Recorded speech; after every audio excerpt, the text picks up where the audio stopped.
Tahu tidak? Saya pernah dapat bocoran nih kalau pariwisata ini pendapatannya 50 juta per tahun, Bu. Masa? Ibu wali kota datang. Pas masuk di depan, Ibu wali kota sempat ngomong kayak gini. Datangnya sopirnya, berhenti dulu, berhenti. Kayaknya kita salah masuk deh. Kata gitu. Masih kenapa, Bu? Dia bilang, ih kok nggak ada tanda-tanda kalau kampung ini di sini ada pengrajin begitu. Izin merokok, Bu ya. Silakan, Pak. Silakan. Iya. Bu, tadi kan sudah disampaikan beberapa perencanaan ke depan. Goal yang paling urgent yang kita lihat untuk sekarang ini apa kira-kira yang ingin Ibu lakukan? Yang real ya, Bu ya, yang real kira-kira. Ya. Pembangunan kampung ini menjadi desa wisata itu yang pertama. Itu kan yang pertama. Sebenarnya budgetnya ini kalau menurut saya tidak terlalu besar. 1 miliar ini sudah bisa. Kemarin ini kan ini yang dibenahi. Ini loh, kita jalan 1 tahun. Ya. 2022. Yang dibenahi cuma jalan ini mungkin sekitar ada 80 meter ya. Berapa ya? Nah, dari depan rumah sini sampai jembatan itu cuma itu yang dibenahi selama 1 tahun. Oh, jalanan ini yang dibenahi yang depan dibeton. ini. Kan ini kan betonnya cuma sampai depan rumah. Itu dari depan rumah tuh sampai ke jembatan itu yang kemarin sempat direalisasikan. Itu permintaan saya bagaimana supaya ketika ada tamu masuk ke daerah sini kan kasihan, sedih banget Pak Bupati boleh dikatakan tiap minggu masuk ke sini kok jalannya seperti itu ya. Akhirnya alhamdulillah itu terwujud ya. Mudah-mudahan pelan-pelan. Sebenarnya sih kalau mau dikalkulasi anggaran 1 miliar ini ini sudah keren banget, dan itu sebenarnya bisa dikeroyok sama dinas-dinas terkait kan, tinggal ini untuk bedah rumahnya, untuk pintu gerbangnya mungkin, untuk pagar-pagarnya supaya serasi. Terus untuk misalnya bantuan UMKM 1 juta 2 juta kepada pengrajin kita supaya mereka ada motivasi bahwa kita ini betul-betul diperhatikan oleh pemerintah kita kan begitu. Ya sekali-kali dong aspirasi anggota dewan turunkanlah ke sini ya. Belum ada Kamu di sini? Kalau untuk menyentuh UMKM dalam hal pertemuan belum ada, saya lihat. Belum. Siapa pasti akan anggota dewannya di sini, Bu? Siapa di sini? Ada 2 orang sih kalau dari Tanah Sitolo ya, dari P3 sama PAN. Mudah-mudahan beliau dengar, mudah-mudahan ya 2023 akhir masa jabatan nih. Supaya ada ya buat ke depan juga. Oh iya ya. Iya kan. Oh, maunya Ibu ada idenya Ibu ketika masuk orang di sini langsung bilang, oh ini Kampung Sutra. Iya dong. Iya kan, saya jujur pernah berapa ya 2-3 tahun yang lalu itu Ibu Wali Kota Parepare ada dia punya orang datanglah ke sini, kebetulan dia bawa desainer dari Jakarta dengan salah satu tamunya dari Korea pada saat itu yang membantu pembangunan rumah sakit. Dia mau melihat proses tenun itu, dia bawa lah ke sini. Terus ada beberapa tempat ditunjukkan dia tidak mau karena itu tidak alami katanya. Mereka cari yang tradisional. Akhirnya ada yang tunjukkan ke sini. Kebetulan saya ada pada saat itu, saya ketemulah dengan orangnya itu. Akhirnya ibu wali kota datang. Pas masuk di depan, Ibu wali kota sempat ngomong kayak gini. Datangnya sopirnya, berhenti dulu, berhenti. Kayaknya kita salah masuk deh. Kata gitu. Masih kenapa, Bu? Dia bilang, ih kok nggak ada tanda-tanda kalau kampung ini di sini ada pengrajin begitu. Aduh, kayak kita pulang langsung. Sopirnya bilang, tidak Bu, ini saya sudah dikasih titik lokasinya di sini. Pas sudah alhamdulillah sampai depan rumah, dia melihat pengrajin. Pada saat itu dia artinya perasaan yang tadinya mungkin sedikit kecewa terobati. Naiklah. Jadi di sini beliau kemarin dia melihat prosesnya mulai dari pemintalan sampai masuk ke gong sampai proses kain-kainnya. Alhamdulillah mereka puas. Sampai dia ngomong ke saya gini, loh ini kok malu dong kita ya, sampai dia bilang, loh kok nggak ada ya perhatian pemerintah setempat di sini.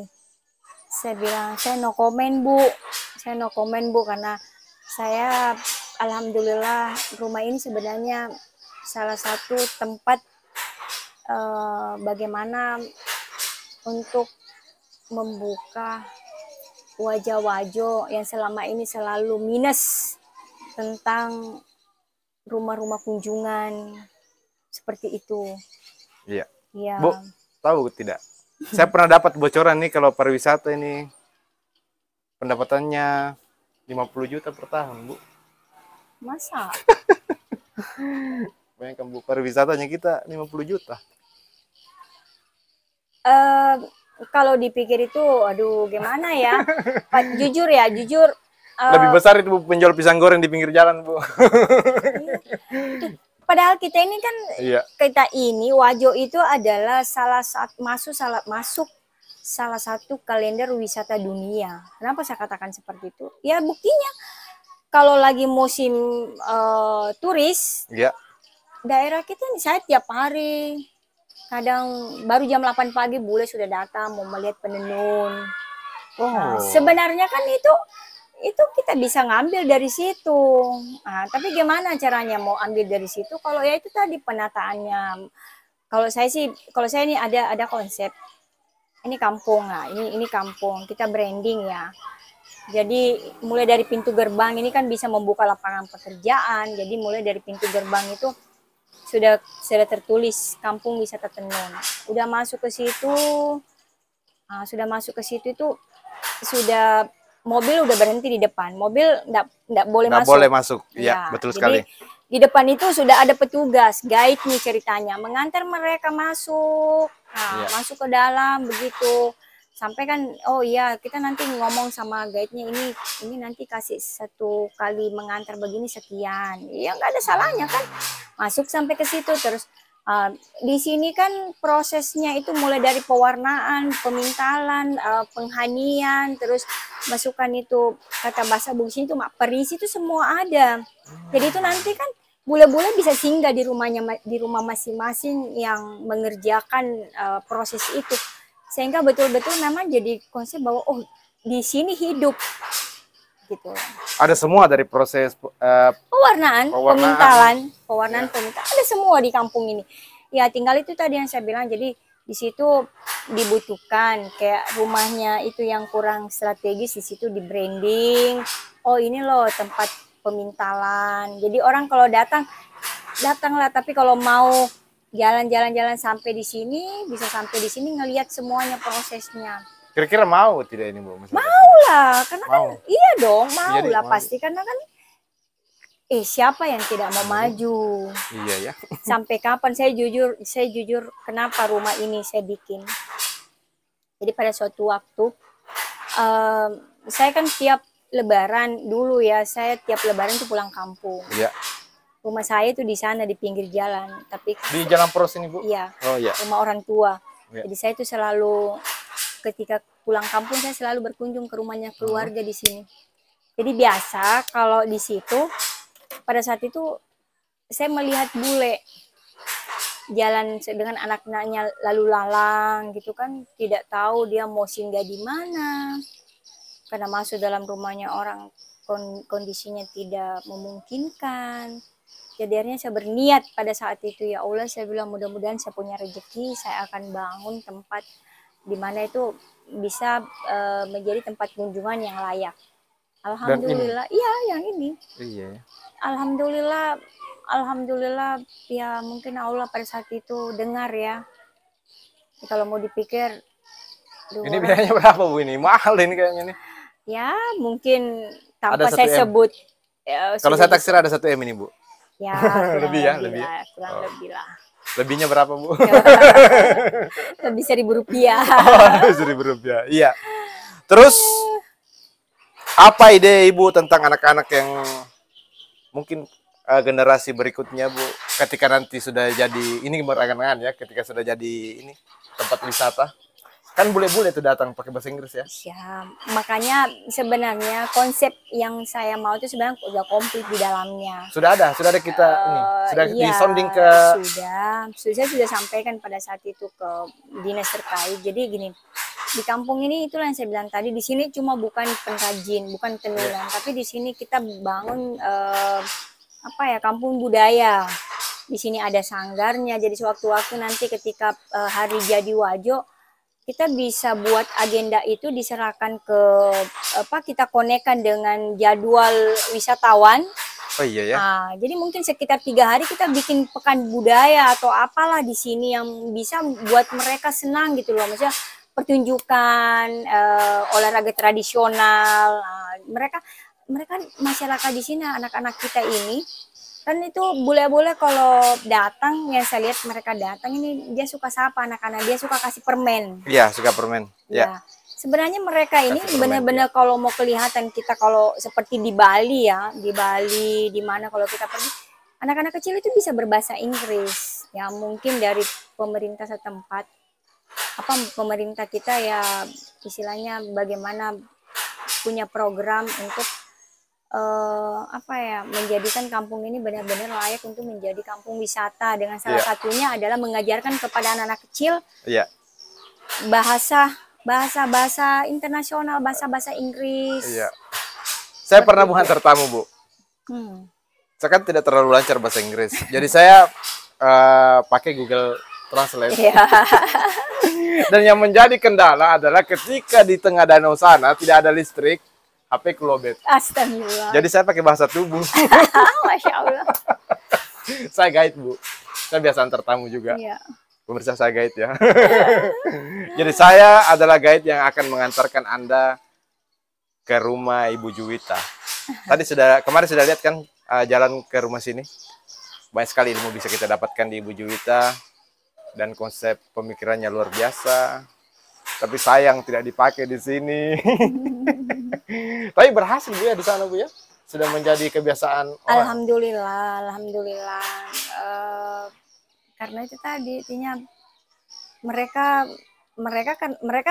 punya kesadaran pemerintah setempat, dan kebetulan juga pengambil kebijakannya memang cinta tenun. Pada saat itu Ibu Gubernur memang Ibu Gubernur kemana-mana pakai tenun. Terus kalau ada kegiatan dia aktif untuk mensosialisasikan tenun. Jadi motif itu ditenun ya, bukan dicetak. Iya, bukan dicetak, itu ditenun. Supaya ada nilai ekonomi buat masyarakat kita. Kalau cetak mama bisa ke Jawa, bisa pabrik, bisa apa, tetapi kan itu tidak berpihak kepada ekonomi masyarakat kita. Dia hanya berpihak kepada beberapa pengusaha. Kan seperti oknum itu. Ya. Iya. Jadi kasihan mati semua nanti. Ya pasti akan seperti itu nanti. Yang coba sekarang saja ikat. Tenang, Bu, tenang. Tenun ikat. Iya. Sekarang saja tenun ikat itu sudah tergeser dengan adanya dobi, print. Itu dobi, bahan bakunya itu dari Jawa, dari Bandung. Masuklah ke Wajo. Kemudian dicetaklah, di print dalam jumlah banyak. Itu sekarang yang branding itu. Ya, itu sekarang yang banyak beredar di mana-mana. Jadi akhirnya yang tenun ikat kurang peminatnya. Seperti itu. Baru kemudian padahal kalau mau dipikir printing itu lebih mahal dibanding dengan kain ikat yang sekarang yang bukan sutra ya, yang tahu apa kualitas 2. Saya tidak dapat, Bu. Apa tadi itu yang kita? Ini jenis sarung kah atau apa? Bahan baju, bahan kain. Iya, kain. Kain ada namanya dobi. Dobi. Kain dobi polos putih itu diproduksi di Bandung. Oh, kain dobi itu yang putih itu. Yang putih, Yang bisa kita stempel-stempel. Ya, betul. Ya. Yang bisa dicap. Oh, bisa dicap. Ya, bisa itu, seperti itu. Jadi itu yang dipakai melukis-lukis batik biasa. Kalau itu katun, beda lagi ya. Oh, itu batik. Ini dobi, dia sutra. Piskos. Piskos itu apa, Bu? Piskos itu sejenis benang sih yang diimpor dari Cina. Mirip sutra. Mirip. KW2 lah ceritanya itu. Kualitas KW2. 2. Itu yang menguasai pasar sekarang. Nah, itu sekarang yang menguasai pasar karena itu tadi salah satu kendalanya kenapa, ya mungkin juga itu penyebabnya kenapa orang tidak suka ikat, karena luntur. Oh, ini luntur, Bu? Ini tidak. Ini tidak luntur karena ini tidak 100%. Jadi ini sudah ada sintetisnya nih. Oh.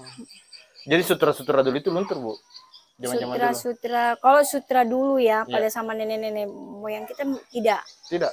Karena mungkin ada bahan yang dia pakai untuk pada saat pewarnaan itu, mungkin ada bahan tertentu yang dipakai supaya benang itu tidak luntur. Tapi kalau saat sekarang ini sering saya tanyakan ya. Iya. Malah saya pernah ada pengusaha Iya. toko yang legendaris di Iya. Wajo ini, sempat saya tanyakan, saya bilang, pengaji, apakah sutra ini dijamin 100% tidak luntur? Dia mengatakan sampai hari ini saya tidak bisa mengatakan Iya. iya.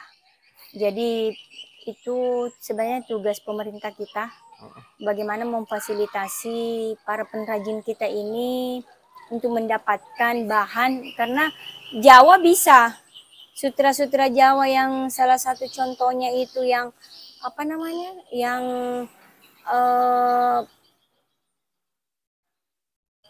apa sih, sutra batik sutra yang tulis itu tidak luntur, pewarnaannya sama, bahannya yang dipakai juga mungkin bahan pewarna sama, tapi kenapa tidak luntur? Berarti ada bahan tertentu yang dipakai untuk supaya kain ini tidak luntur. Nah, makanya masyarakat kita, pengrajin kita tidak punya itu, tidak mengerti, tidak tahu. Makanya terkadang saya bilang, ya ayolah bikin pelatihan, terus ataukah atau ada yang sengaja menghalang-halangi untuk melatih masyarakat supaya tidak tersaingi, Bu? Kira-kira ada? Sebenarnya Saya curiganya ada ini konspirasi nih. Kalau menurut saya sebenarnya tidak. Oh, tidak. Sebenarnya sih Karena tapi saya tidak tahu loh. Tapi saya tidak tahu loh. Itu kan gampang, Bu. Kalau kita ini sebenarnya sudah berbicara lepas ya. Kita sebenarnya sudah, tapi nggak apa-apa lah pemirsa melihat kita ya, apa sebenarnya yang terjadi di kita.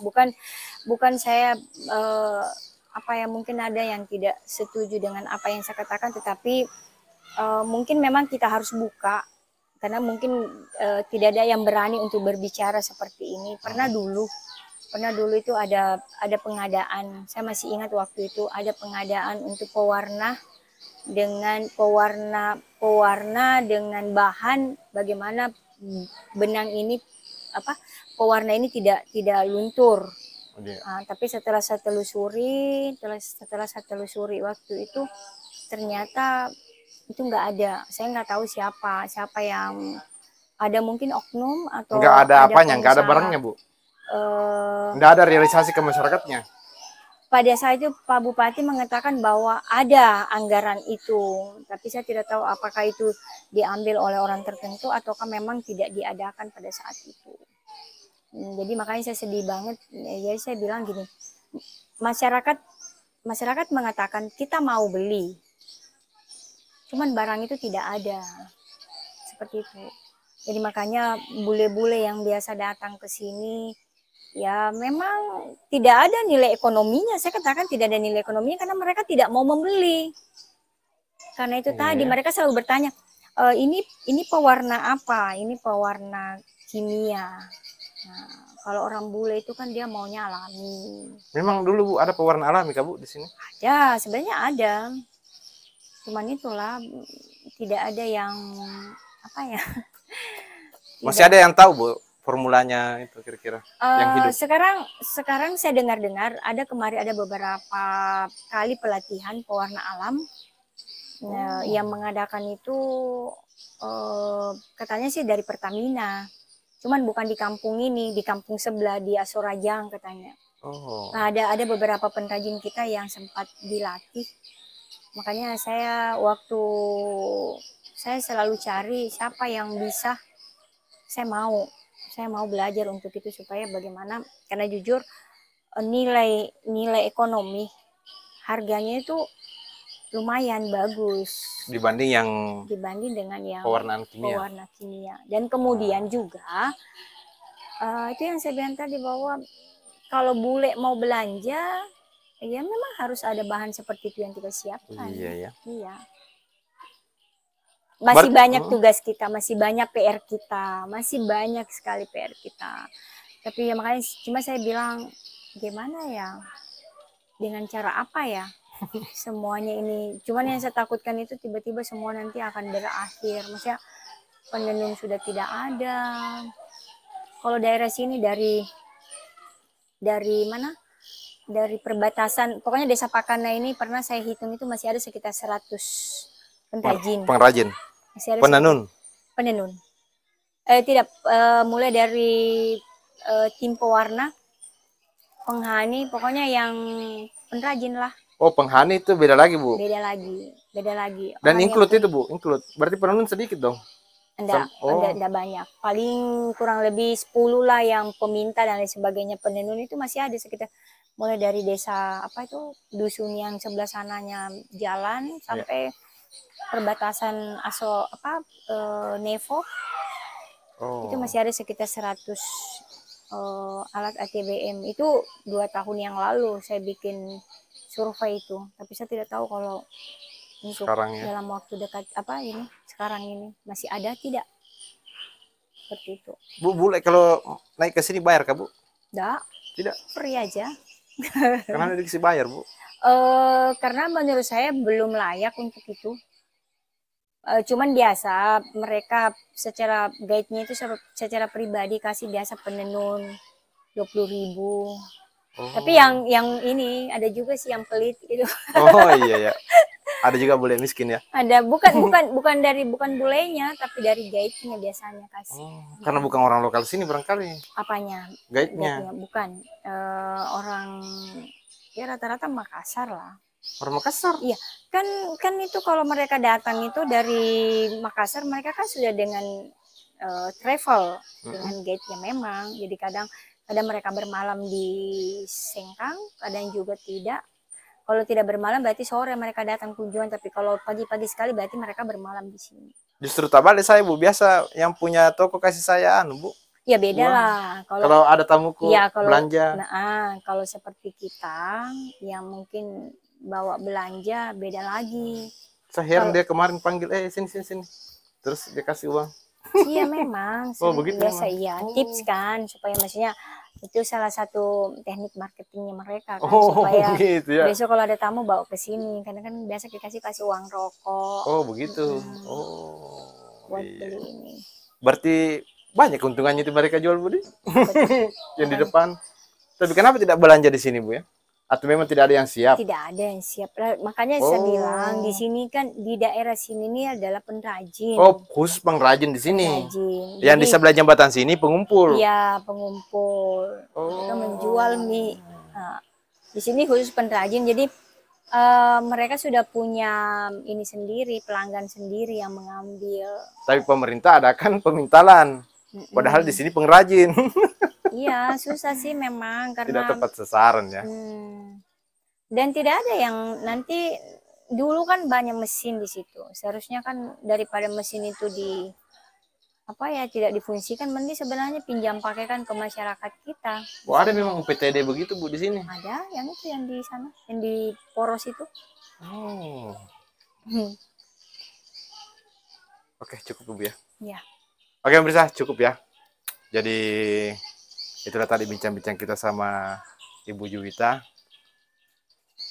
Saya awalnya kira ini baik-baik saja, Bu. Mengira ini baik-baik saja, ternyata masih banyak pekerjaannya. Masih banyak yang perlu dibenahi. Iya.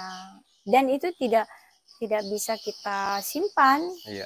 Tidak bisa karena memang ya itulah yang kita rasakan sekarang. Kasihan loh masyarakat. Kasihan masyarakat kita. Saya saja mau beli motif Kendari tidak ada. Tidak ada. Padahal mahal, Bu, dibelikan. Ya, iyalah. Atau di bawah harga jual, Bu, sehingga tidak ada yang membuat. Tidak. Oke, pemirsa, cukup sekian video kita kali ini. Kalau suka dengan video ini, silakan di-share ke teman-teman yang lain. Assalamualaikum warahmatullahi wabarakatuh. Terima kasih banyak, Bu. Assalamualaikum warahmatullahi wabarakatuh.